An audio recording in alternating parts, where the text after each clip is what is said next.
Pernah nggak sih kamu membayangkan dunia paralel, di mana singa punya peradaban sendiri, atau simpanse yang membangun kota, punya hukum, dan mengendarai mobil di jalan raya? Di film fiksi seperti Planet of the Apes, skenario itu terlihat sangat mungkin terjadi. Tapi di dunia nyata, bumi cuma dikuasai oleh satu spesies tunggal, yaitu manusia. Kenapa bisa begitu?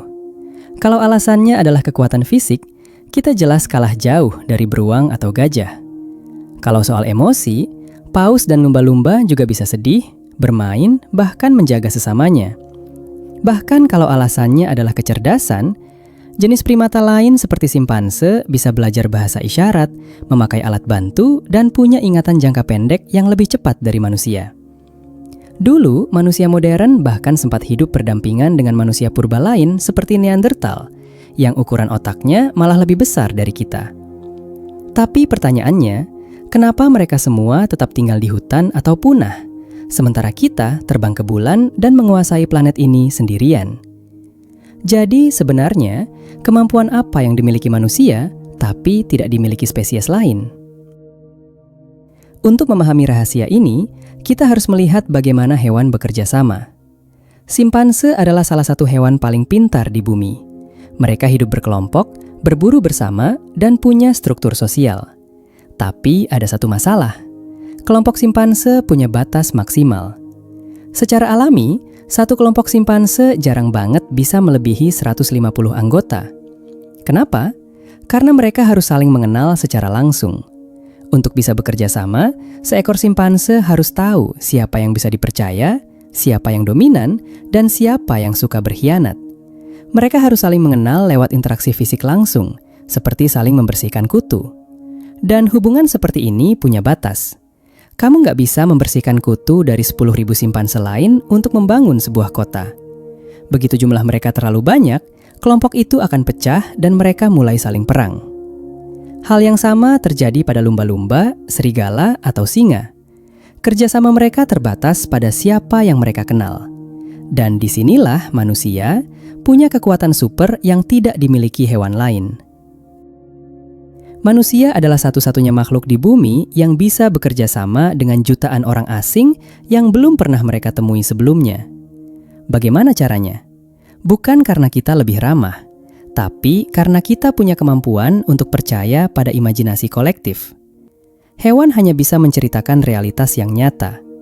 Seekor monyet bisa berteriak, "Awas, ada singa di dekat sungai." Tapi monyet tidak bisa bilang, "Ada roh singa yang melindungi sungai kita, dan jika kita menyembahnya, kita akan masuk surga." Manusia bisa percaya pada sesuatu yang sebenarnya nggak punya bentuk fisik, tapi tetap terasa nyata. Pikirkan hal ini. Secara fisik, uang cuma kertas biasa. Tapi manusia bisa stres, kerja seumur hidup, bahkan saling bunuh karena benda itu. Padahal nilai itu tidak ada di alam.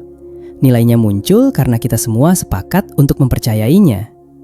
Jutaan orang bisa patuh pada aturan yang bahkan nggak pernah mereka lihat pembuatnya.